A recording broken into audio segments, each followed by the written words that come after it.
customers eating lunch when stranger joins him at table.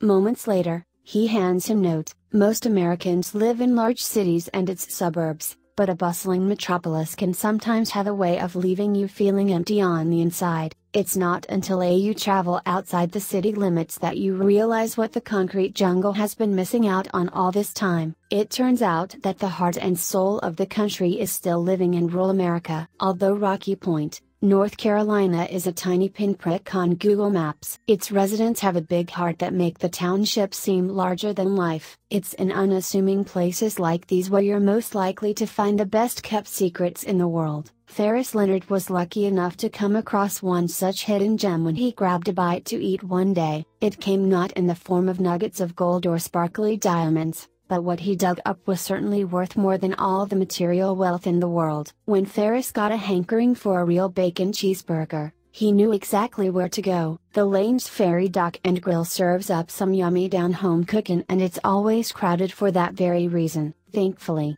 he got lucky and was able to nab a small table as soon as he arrived. But, just as he was getting ready to dig into his mouth-watering burger, Farris noticed a sudden movement out of the corner of his eye. An elderly gentleman was getting ready to place an order at the counter, and he was pointing to the empty seat next him. Farris didn't need to know any sign language to understand what the older man was asking. He saved the seat for the stranger, but it wasn't until the man sat down and handed him a note that Farris began to realize just how precious this seemingly insignificant moment actually was. He knew it was important to share with the world what had happened. A staff member came up to Farris and told him that the elderly man couldn't speak or hear very well, so he communicated by passing notes. When the gentleman finally took his seat, that's when the real fun started.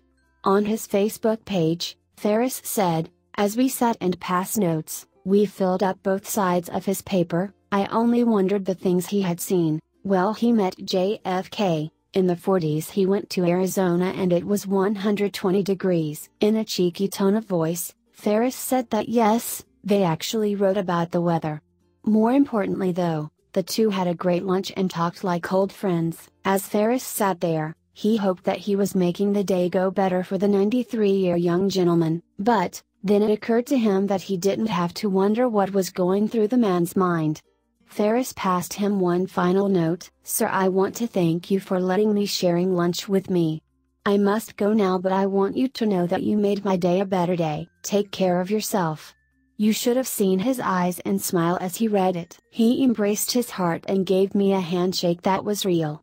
We hugged and took a picture. Farris says his story may seem insignificant, but he wants to share just how significant it was for the both of them. This story is not about what I did but about what we all can do, with a little time, a lot of compassion, and not being about me and I so much, we could help make and be in a better place. In the end, Farris said that passing notes with a gentleman was priceless. If only we could all be so lucky to have such a wonderful chance encounter. But, actually we can. All we have to do is look outside ourselves, and heartwarming moments like these are just waiting to be found. Please share this heart-touching story with your friends and family and subscribe our channel for more.